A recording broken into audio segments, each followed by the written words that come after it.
Quintal 71 kilo महारोठा महाप्रसाद पळशी झाशीच्या महाशिवरात्री यात्रेत भाविकांची अलोट गर्दी।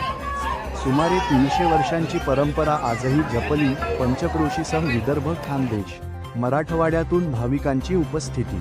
बुलढाणा जिल्ह्यातील सातपुड्याच्या पायथ्याशी वसलेल्या संग्रामपूर तालुक्यातील पळशी झाशी येथील ग्रामदैवत तपस्वी श्री शंकरगिरीजी महाराज यांच्या पावन स्मृतीत साजरा होणारा पारंपरिक महाशिवरात्री यात्रा महोत्सव यंदाही अत्यंत भक्तिभावाने आणि उत्साहात पार पडला।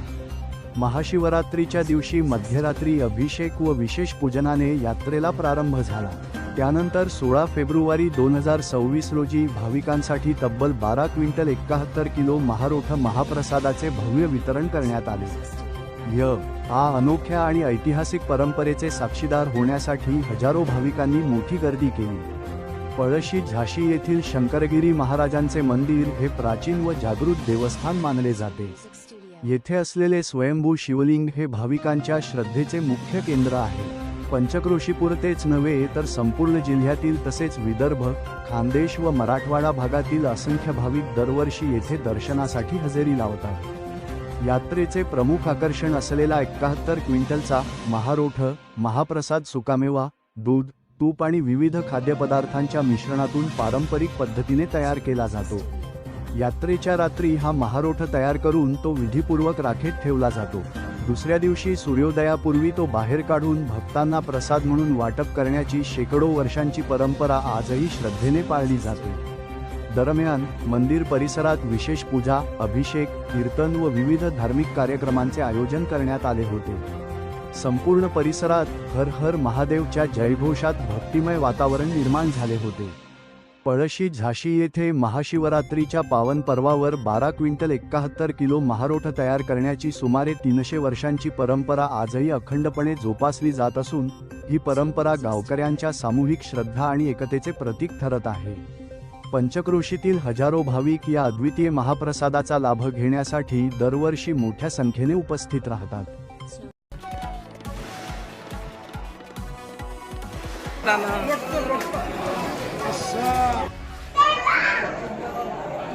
पुऱ्या हिंदुस्थान देशामध्ये महाराष्ट्र एक प्रदेश, तिथे बुलढाणा जिल्हा संग्रामपूर तालुक्यात पळशी झाशी सातपुड्याच्या पायथ्याशी एक गाव। त्या गावची लोकसंख्या 4-5 हजार। त्या गावामध्ये गावाच्या पूर्वेकडून वटवृक्ष, भरपूर वटवृक्ष होते। त्या ठिकाणी कोणत्यातरी काळामध्ये एक शिवलिंगाची प्राणप्रतिष्ठा झालेली होती, पण ते पूजेमध्ये नव्हतं। शंकरगिरी महाराजांना अनुभूती झाली आणि त्या अनुभूतीतून त्यांनी त्या ठिकाणी रोज गावकरी बोलावले आणि गावकऱ्यांकडून त्या ठिकाणी त्या शिवलिंगाचा शोध लावला।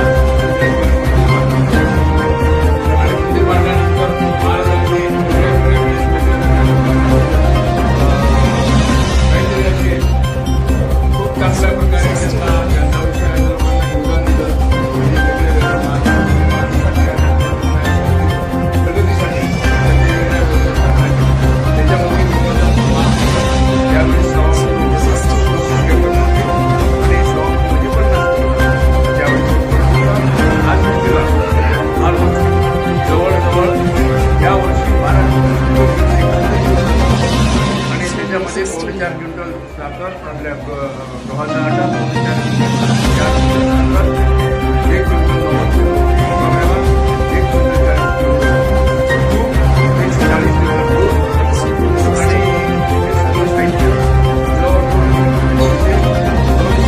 200 आहारामध्ये 11 ते 13 कापड सुटी त्या कापडामध्ये हा त्या सगळ्याचा विषय करून ते त्या ठिकाणी मांडल्या जाते आणि हे सगळं त्या सगळ्यामध्ये टाकतात।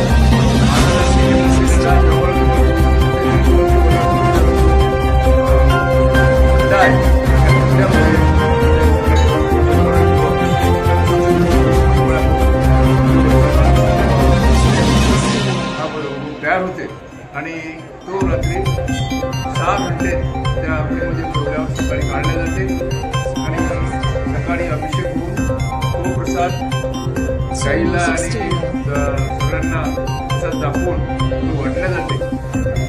बऱ्याच लोकांची समजत नाही, प्रत्यक्ष अनुभव आहे की हा प्रसाद जर 12